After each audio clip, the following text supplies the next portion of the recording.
Students, we will discuss about the important news. First news is regarding the independence day के speech के perspective से है।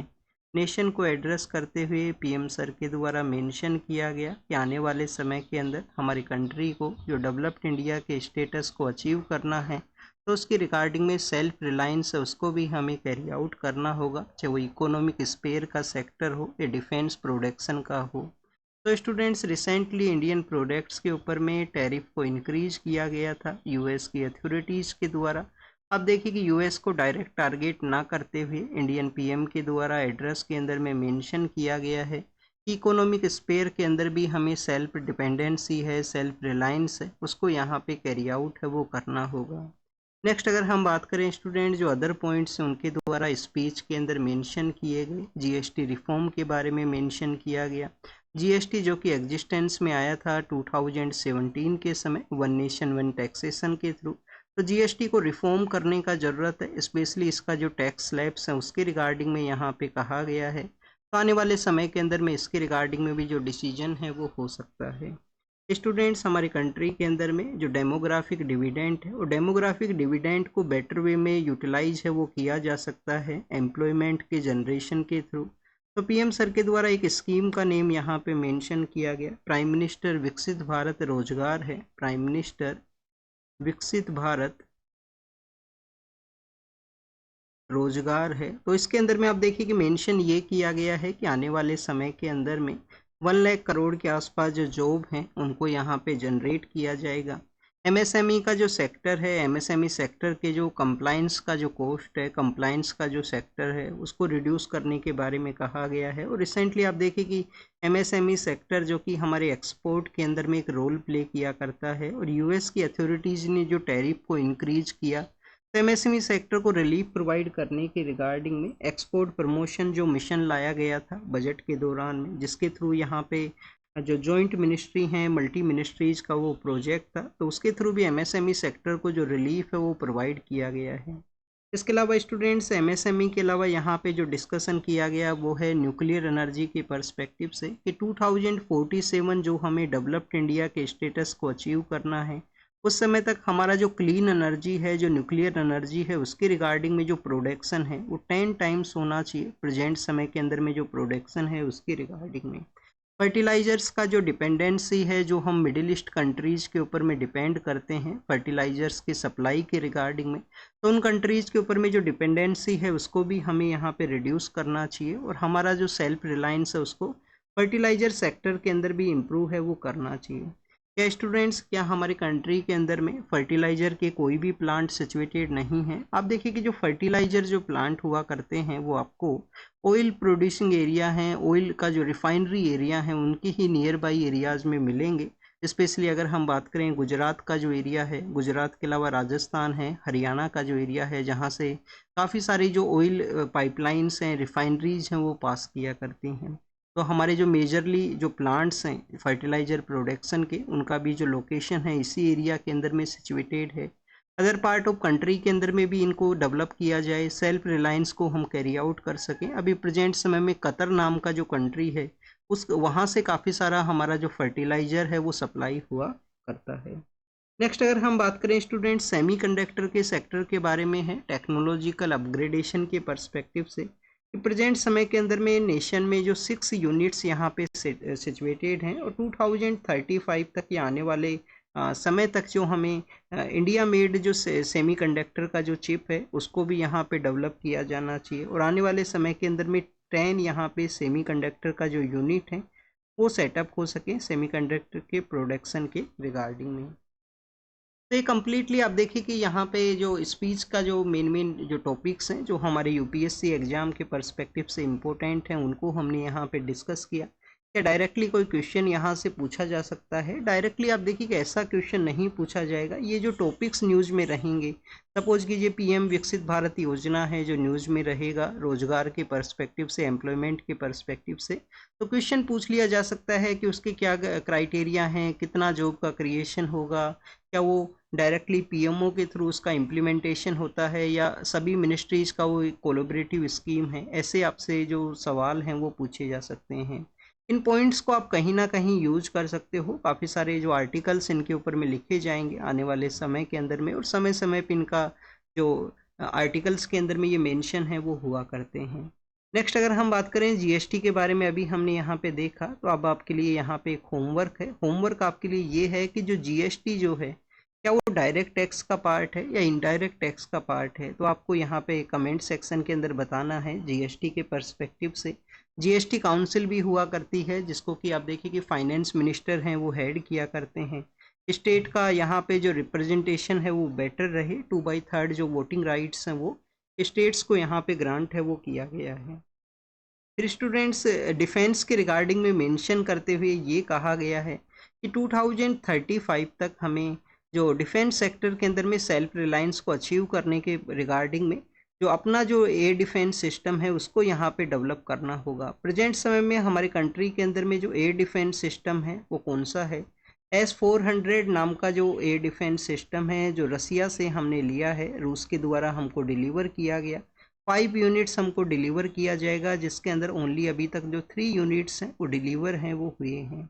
Indian authorities ने S-400 जो कि मिसाइल सिस्टम है, कौन से यूनिट किस पर्सपेक्टिव में वो वर्क किया करता है, उसका जो कमांड सेंटर है वो कैसे वर्क करता है, कैसे जो अदर जो एयर डिफेंस सिस्टम है उनसे वो डिफरेंट है, तो ये आपको पॉइंट्स हैं वो प्रिपेयर करने चाहिए। सिक्योरिटी के पर्सपेक्टिव से मेंस के अंदर में सवाल हो सकता है इसके रिगार्डिंग में। फिर आप इंडियन गवर्नमेंट आप देखिए कि S-400 का जो नेम है वो सुदर्शन नाम से रखा जाता है। 2035 तक हमारी कंट्री का खुद का एयर डिफेंस सिस्टम है वो डेवलप किया जाएगा, और जो इंडिया का integrated air command and control centre है, कंट्रोल सिस्टम है, जिसने एक सुपीरियरिटी का जो रोल है वो प्ले किया था ऑपरेशन सिंदूर के अंदर में हमारे नाइबर कंट्री के कंपैरिजन में, तो इसी तरीके से एक सेल्फ रिलायंस को हम डिफेंस सेक्टर के अंदर में अचीव है वो कर सकेंगे। फिर जम्मू एंड कश्मीर के बारे में है, वो जो प्रेजेंट समय में यूनियन टेरिटरी है। अभी रिसेंटली न्यूज़ में क्यों था, न्यूज़ में इस वजह से भी था कि वहाँ पे कुछ नॉमिनेटेड मेंबर्स को असेंबली के अंदर में यहाँ पे नॉमिनेटेड मेंबर्स को अपॉइंट करने के बारे में था।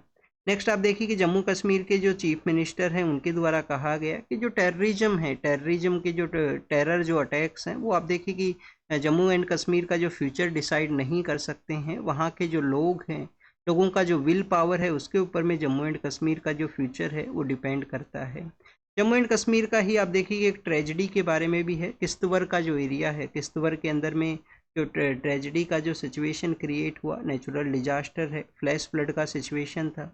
यहाँ पे आप देखिए कि क्लाउड ब्रस्ट को भी बताया गया था। तो क्लाउड ब्रस्ट के बिहाइंड में क्या फिनोमेना वर्क किया करता है, यूपीएससी ने 2024 का जो मेंस का पेपर था उसमें ये सवाल पूछा था कि क्यों हिली एरियाज़ के अंदर में क्लाउड ब्रस्ट का जो सिचुएशन क्रिएट होता है, क्या ऐसे रीजन्स हैं, क्या ऐसा फिनोमिना है उसके बिहाइंड के अंदर में।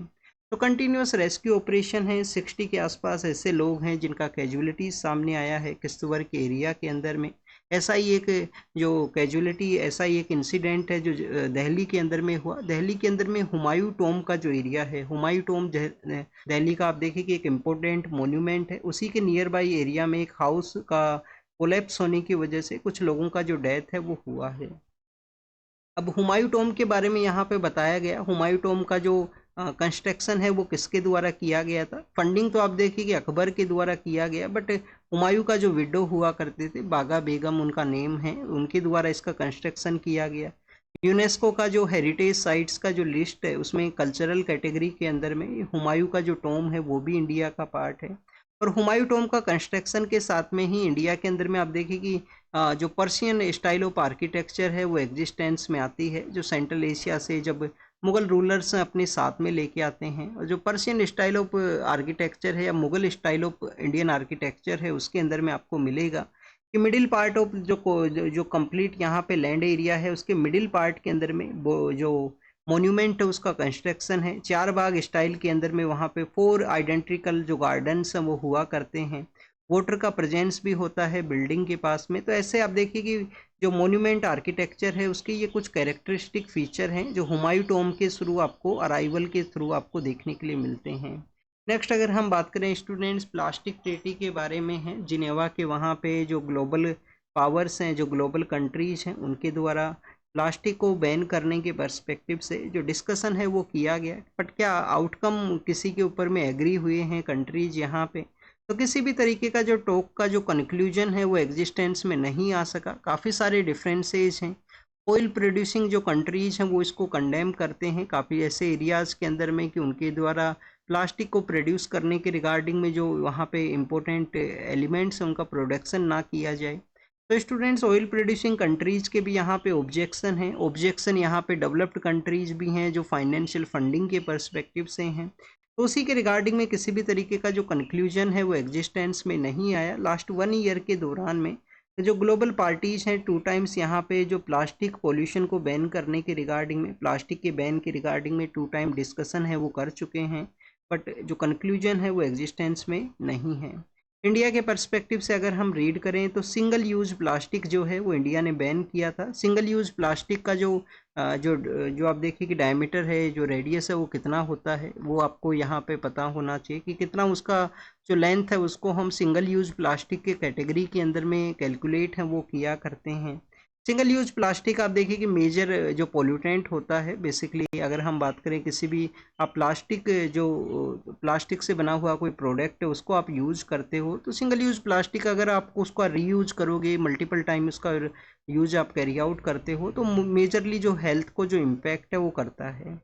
नेक्स्ट अगर हम बात करें स्टूडेंट्स, कॉलेजियम सिस्टम के बारे में है। CGI chief justice of India का ऑब्जर्वेशन है कॉलेजियम सिस्टम के पर्सपेक्टिव से कि फेडरल जो जुडिशरी है उसके अंदर में आप देखिए कि जो सुप्रीम कोर्ट है किसी भी तरीके से सुपीरियर नहीं है। सुप्रीम कोर्ट सुपीरियर नहीं है हाई कोर्ट के रिगार्डिंग में। यहाँ पे एक इक्विवेलेंट वे के रूप से जो वर्क किया करते हैं उनको स्टेट डोमेन के अंदर में जो रूल ऑफ लॉ है, जो कॉन्स्टिट्यूशनल वैल्यूज़ हैं उसको एग्जिस्टेंस में लाना होता है। तो इंडिपेंडेंस डे के दौरान में एक एड्रेस के दौरान में उनके द्वारा ये मेंशन है वो किया गया है। नेक्स्ट अगर हम बात करें स्टूडेंट्स, स्टेट्स के पर्सपेक्टिव से है। स्टेट गवर्नमेंट के द्वारा सेंट्रल गवर्नमेंट के रिगार्डिंग में मोर सपोर्ट के पर्सपेक्टिव से कहा गया। तमिलनाडु के जो चीफ मिनिस्टर हैं उनके द्वारा कहा गया है कि यूनियन गवर्नमेंट कंटिन्यूस जो स्टेट का जो ऑटोनॉमी है, जो उनका डोमेन राइट्स हैं, उसके अंदर में एनक्रोचमेंट है। तो ये जो टॉपिक्स हैं दोनों जो स्टेट गवर्नमेंट के जो चीफ मिनिस्टर्स के द्वारा जो कहा गया है, इस टॉपिक को हम इंक्लूड करेंगे सेंटर स्टेट रिलेशन के पर्सपेक्टिव से। सेंटर स्टेट रिलेशन के अंदर में क्या क्या डिफरेंसेस हैं, क्या क्या कंसर्न हैं प्रेजेंट समय के अंदर में। एक तो आप देखिए कि कल ही जो तमिलनाडु के चीफ मिनिस्टर हैं उनका इंडियन फेडरलिज्म के रिगार्डिंग में भी एक जो आर्टिकल है वो पब्लिश हुआ था। तो इंडियन फेडरलिज्म जो हमने ऑलरेडी कल रीड कर चुके हैं कि विद होल्डिंग वाला हमारा फेडरल स्ट्रक्चर है जिसके अंदर में स्मॉलर यूनिट्स होते हैं, सेंट्रल गवर्नमेंट है वो मोर पावरफुल होता है, बट स्टेट का जो डोमेन है उनको भी कुछ राइट्स यहाँ पे दिए गए हैं। तो उसी के अंदर में इनके कंसर्न थे कि यहाँ पे फंडिंग के रिगार्डिंग में जो फाइनेंस कमीशन आने वाले समय में एग्जिस्टेंस में आएगा। फंडिंग के अलावा आप देखिए कि इनको जो स्टेट लिस्ट का जो पार्ट है, स्पेशली एजुकेशन के रिगार्डिंग में किसी तरीके का जो डिक्टेट है वो ना हो कि कितना लैंग्वेज है वो यहाँ पे कंपलसरी रहेगा। और नेक्स्ट अगर हम बात करें एजुकेशन के ही पर्सपेक्टिव से, तो आप देखिए कि 42nd कॉन्स्टिट्यूशन अमेंडमेंट एक्ट के थ्रू एजुकेशन जो कि स्टेट लिस्ट के अंदर में हुआ करता था उसको ट्रांसफ़र कर दिया गया जो कंकरेंट लिस्ट है उसके अंदर में। हिमाचल प्रदेश के जो चीफ मिनिस्टर हैं उनका यहाँ पे नेगलेशन के बारे में मेंशन है। उन्होंने सेंट्रल को अक्यूज़ किया है कि जो डिजास्टर्स का जो सिचुएशन है उसके अंदर में उनको सपोर्ट प्रोवाइड किया जाए, उनको जो फंडिंग है वो यहाँ पे प्रोवाइड किया जाए। फिर अगर हम बात करें स्टूडेंट्स, एडिटोरियल है। एडिटोरियल यहाँ पे एक्सपोर्ट की रिगार्डिंग में है। एक्सपोर्ट प्रमोशन जो मिशन हमारा ऑल मिनिस्ट्रीज़ का ये मिशन है जिसके थ्रू हमारे कंट्री के अंदर में जो भी यहाँ पे एक्सपोर्ट के रिगार्डिंग में जो प्रॉब्लम्स हैं एक्सपोर्ट प्रमोशन मिशन के थ्रू उनको टैकल है वो किया जा सके। रिसेंटली आप देखिए कि काफ़ी सारे ऐसे डोमेन हैं जहाँ पे टैरिफ है वो इंक्रीज हुआ था, जिसमें स्पेशली अगर हम बात करें इंडियन जो सी फूड का जो सेक्टर है, इंडियन सी फूड का जो सेक्टर है जिसके अंदर में आप देखिए कि 28 मिलियन के आसपास जो लोग हैं, 28 मिलियन लोग हैं वो अपने एम्प्लॉयमेंट या इस सी फूड के ऊपर में डायरेक्टली या इनडायरेक्टली वे में एम्प्लॉयमेंट जनरेशन के पर्सपेक्टिव से डिपेंड हैं। यूनाइटेड स्टेट ऑफ अमेरिका के द्वारा इसके ऊपर 50% का टैरिफ लगाया गया। एक्सपोर्ट प्रमोशन स्कीम जो एमएसएमई के रिगार्डिंग में आया है, टेक्सटाइल के पर्सपेक्टिव से आया है। जो टेक्सटाइल है, जो एमएसएमई है, तो एमएसएमई और टेक्सटाइल के कंबाइंड वे के अंदर में 135 मिलियन जो लोग हैं वो इसके ऊपर डिपेंड हैं, इस बोथ सेक्टर्स में। सी फूड के ऊपर भी इतने लोग डिपेंड हैं। तो एक्सपोर्ट प्रमोशन स्कीम है, एक्सपोर्ट प्रमोशन मिशन है जो बजट के अंदर में अनाउंस हुआ, उसको अच्छे से एग्जिस्टेंस में लाया जाए। और जो भी हमारे यहाँ पे नए एरियाज हैं, नए जो स्ट्रेटजिक रिलेशंस हैं, उनको डेवलप करने का ज़रूरत है। उनको हम हमारे इन एरियाज़ में जो प्रोड्यूस जो हमारे प्रोडक्ट्स हैं, जिनको कि हम नए एरियाज़ के अंदर में जो सेंड हैं वो कर सकें। नेक्स्ट अगर हम बात करें स्टूडेंट्स, यूनाइटेड किंगडम और इंडिया का जो फ्री ट्रेड एग्रीमेंट साइन हुआ उसके बारे में है कि महाराष्ट्र के अंदर में जो नासिक का एरिया है, महाराष्ट्र के अंदर में कौन सा एरिया स्टूडेंट्स, नासिक का एरिया। काफ़ी सारी रिवर भी वहाँ से निकलती हैं, कौन कौन सी रिवर निकलती हैं ये आप रीड करना। तो नासिक के अंदर में आप देखिए कि इंडिया का जो ग्रेप्स हैं, जो अंगूर जो होते हैं वो काफ़ी सारे वहाँ पे प्रोड्यूस हुआ करते हैं। तो ग्रेप्स का जो प्रोडक्शन है, ग्रेप्स का जो प्रोडक्शन है उसके अंदर में नासिक का इंडिया के अंदर में वन ऑफ द टॉपेस्ट आप देखें कि प्लेस है। महाराष्ट्र बिगेस्ट प्रोड्यूसर है ग्रेप्स का यहाँ पे। और यूनाइटेड किंगडम के लिए हमारे जो ग्रेप्स हैं जो एक्सपोर्ट हुआ करते हैं, वहाँ पे एक ड्यूटी लगाया जाता था यूनाइटेड किंगडम के द्वारा 9% का, 10% का, इस तरीके से। और जो बाहर से आने वाले जो अदर कंट्रीज़ के जो प्रोडक्ट हैं उनके कंपैरिजन के अंदर में हमारे जो कम वहाँ पे जो सेल हैं वो हुआ करते थे। बट स्टूडेंट, जब से इंडिया और यूनाइटेड किंगडम का फ्री ट्रेड एग्रीमेंट एग्जिस्टेंस में आया है, महाराष्ट्र के जो स्मॉल एंड मार्जिनल फार्मर हैं जिनके द्वारा ग्रेप्स का प्रोडक्शन किया जाता है, उनको बेनिफिट रहेगा। ड्यूटी फ्री वे के अंदर में इंडियन प्रोडक्ट का वहाँ पे सप्लाई हो सकेगा। और सप्लाई रहेगा तो आप देखिए कि मार्केट के अंदर में जो कंपटीशन है वो इंडियन प्रोडक्ट वहाँ पे कैरी आउट करेंगे। ग्रेप्स अगर कौन से अदर कंट्री हैं जो अपने ग्रेप्स को सप्लाई करते हैं जिनके साथ में इंडिया का जो कंपटीशन रहेगा यूनाइटेड किंगडम के वहाँ पे, तो एक आप देखिए कि साउथ अफ्रीका है। साउथ अफ्रीका के द्वारा वहाँ पे ग्रेप सप्लाई होते हैं। चिली नाम का जो कंट्री है लैटिन अमेरिका के अंदर में, तो वहाँ से उन प्रोडक्ट से जो हमारा कंपटीशन है वो देखने के लिए मिलेगा। नेक्स्ट अगर हम बात करें स्टूडेंट, जो साइट्रस फ्रूट्स हैं, जो आप देखिए कि जो सॉर फ्रूट्स होते हैं साइट्रस फ्रूट्स हुआ करते हैं। मेडिटेरियन जो क्लाइमेटिक कंडीशन है, मेडिटेरियन क्लाइमेटिक कंडीशंस के वहाँ पे मेजरली इनका प्रोडक्शन हुआ करता है। जो मेडिटेरियन सी के आसपास वहाँ पे ये सिचुएटेड हैं। नेक्स्ट अगर हम बात करें स्टूडेंट्स, यहाँ पे नॉर्दर्न कोरिया के जो सोल्जर्स हैं जो कि रसिया के कन्फ्लिक्ट एरियाज़ के अंदर में उनका डिप्लॉयमेंट हुआ था, तो उनका जो एक्शंस है, उनका जिस तरीके से सपोर्ट है, उसको हीरोइक एक्शंस के रूप से कहा गया है पुतिन के द्वारा, जो रशियन पॉलिटिकल लीडर हैं। पाकिस्तान का जो नॉर्दर्न पार्ट है, स्पेशली जो खैबर पख्तूनवा का एरिया है, वहाँ पे आप देखिए कि फ्लड सिचुएशन हुआ है जिसमें भी कुछ लोगों का डेथ का न्यूज़ सामने आया है। एग्ज़ाम के लिए नहीं इम्पोर्टेंट है, एग्ज़ाम के लिए नहीं इम्पोर्टेंट है। अफ्रीका का भी ये न्यूज़ कि अफ्रीकन पॉलिटिकल लीडर वहाँ के लोगों के साथ में डायलॉग करेंगे, डिस्कशन करेंगे, हमारे लिए नहीं इम्पोर्टेंट है। मैक्सिमम आपको अफ्रीका के बारे में एक जानकारी ये होना चाहिए कि एक तो आप देखिए कि जो हम 3 कैपिटल फॉर्मूला के बारे में रीड करते हैं आंध्र प्रदेश के पर्सपेक्टिव से, अर्लियर गवर्नमेंट का वहाँ पे प्लान था कि 3 कैपिटल को सिचुएटेड किया जाए। साउथ अफ्रीका वो कंट्री है जहाँ पे 3 कैपिटल हैं वो सिचुएटेड हैं। 3 कैपिटल फॉर्मूला है, तो 3 कैपिटल एक बार देख लेना आप कौन कौन सा उसका कैपिटल है। 2 ऐसे कंट्री भी हैं जो साउथ अफ्रीका के टेरिटरी के अंदर ही सिचुएटेड हैं। एक तो आप देखिए कि जो कंट्री है वो है लिसोतो, लिसोतो नाम का एक कंट्री है। एक कंट्री है स्वाजीलैंड। तो लिसोतो और स्वाजीलैंड नाम के 2 कंट्री हैं जो साउथ अफ्रीका का जो टेरिटरी है उसी में सिचुएटेड हैं। टर्की के वहाँ के पर्सपेक्टिव से है कि टर्की के अंदर में जो अपोजिशन के जो लीडर्स हैं, अपोजिशन के जो मेंबर्स हैं, उनके प्रोटेस्ट है वो किया गया, तो उनको अरेस्ट कर लिया गया है टर्की के पर्सपेक्टिव से। फिर आप देखिए कि यहाँ पे इजराइल के बारे में मेंशन किया गया है, एग्जाम के लिए नहीं इम्पोर्टेंट है। और अलास्का के अंदर में रसिया और जो यूएस के जो लीडर्स हैं वो मिले हैं यूक्रेन के रिगार्डिंग में, वहाँ पे डिस्कशन हुआ है अलास्का के अंदर में। अलास्का जो कि यूनाइटेड स्टेट ऑफ अमेरिका के द्वारा रसिया से ही परचेज किया गया था, जो कि कनाडा के वेस्टर्न पार्ट के अंदर में सिचुएटेड है। और इंटरनेशनल जो डेट लाइन है उसके आप देखिए कि डिफरेंट पार्ट के अंदर में वो सिचुएटेड है, अलास्का का जो रीजन है। तो ये अलास्का के बारे में था। अब this is all about the today's newspaper. आप इसको रीड कीजिए, रिवाइज कीजिए, जो भी इंफॉर्मेशन आपको मिला है उसको नोट डाउन कीजिए। Thank you students, thank you very much.